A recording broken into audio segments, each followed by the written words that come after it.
In news from Jamaica, a tax plan shrouded in controversy. That's how the opposition People's National Party, PNP, is describing the government's proposed $1.5 million tax break. The opposition says the plan is in shambles, but Finance Minister Audley Shaw says the deal is still on. Clock is ticking on the new Andrew Holness administration to fully explain to Jamaicans whether or not they will fulfill their election promise of abolishing income tax for PAYE workers who earn up to $1.5 million a year. It was widely expected that the government's much-touted tax break would have been mentioned in the traditional throne speech delivered by the Governor-General Sir Patrick Allen in Thursday's official opening of the 2016-2017 parliamentary session at Gordon House. The throne speech outlines the government's plans and programs for the parliamentary year. Opposition spokesman on finance, Dr. Peter Phillips, says it is clear all is not well. I await to hear. I think it's already settled that it won't be done in the way it was proposed, but we'll await to hear more. A coy opposition leader, Portia Simpson-Miller, says she's eagerly awaiting its implementation. As it relates to the 1.5 tax break the JP has promised, what do you make of what has become of it? I will not say anything about that. I will await the implementation of that program. I will say not one word about it. I'm waiting for the implementation of it. Mrs. Simpson-Miller would not comment on whether or not she believes the tax plan could spell disaster for the current IMF arrangement. Co-chairman of the Economic Program Oversight Committee, EPOC, Richard Biles, is among those who argue that the JLP's promise could make it difficult for the country to attain the fiscal targets for the remainder of the IMF program. The IMF will speak if they are not in support of it, because if we're under IMF program, then we have to follow the conditionalities of the laid out by the IMF. So it is surprising to me, but then I am waiting and I wish them good luck. So with a tight fiscal space, just where will the government get the funds to fulfill its election promise? Business mogul Gordon Butch Stewart had suggested that the JLP take the funds from the Tourism Enhancement Fund, TEF. It's something that can be looked at, but it has to be looked at within the context of what the original mandate was for the promulgation of the Tourism Enhancement Fund. So any decision on that would have to be taken by the Cabinet. Can't be done unilaterally by the Minister. Despite the criticism, Finance Minister Audley Shaw is confident the tax break will materialize. He says the public will have the full details when he opens the budget debate on May 12. When it comes to the details of the tax plan, that's my job. I'm Minister of Finance.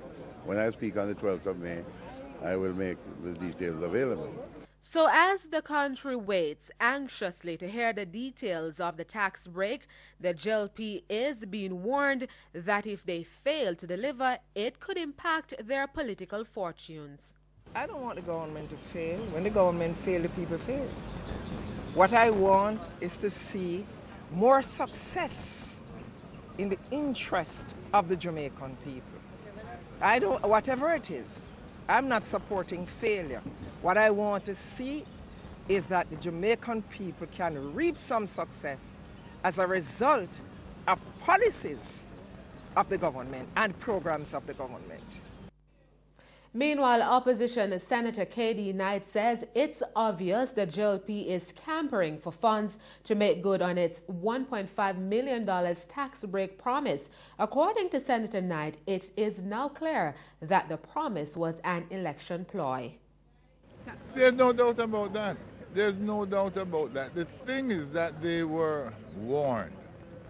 And the thing is that, for example, what the Minister of Finance has said about the money being in the consolidated fund doesn't spin, because in this very house that was made clear. And what it does show to me is a lack of diligence.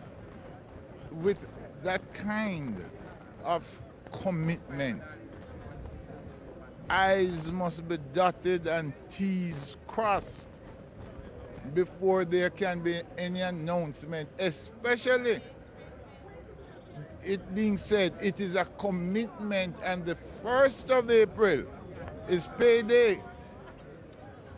So that it showed that there was no real thought put into it. It was something put forward that clearly was intended to influence the voter, and the situation seems to me to have been, well, after we influence the voter, we will see how it can be implemented. That's reckless. Mr. Knight dismissed claims that the PNP is hoping the government's tax break fails. He says the PNP is more concerned about how the measure could impact the most vulnerable. No, I don't think so. I don't think so. I can't really speak for the party, though I am a part of the group, but my knowledge of the party, no, certainly it would never be hoping that it can't be implemented. But it realizes that implementation is going to have consequences. So what the party will be doing now is hoping that the government will be able to let the consequences be such that they don't hurt the poorer class of people.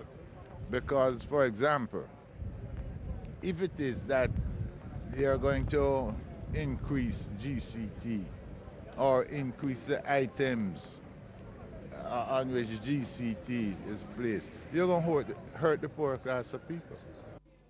Senator Knight argues that if the government fails to keep its commitment, it could undermine their chances of securing a second term in office. Well, I don't like how you put it. I put it this way: would it undermine their chances of finishing their first term? It would. It would. Because the people on the street, everywhere I go, they call Mr. Knight, Star Boy, KD. You know when we're going to get 18,000? Tell me, you must know, you know. I say, I don't know. I'm looking for mine.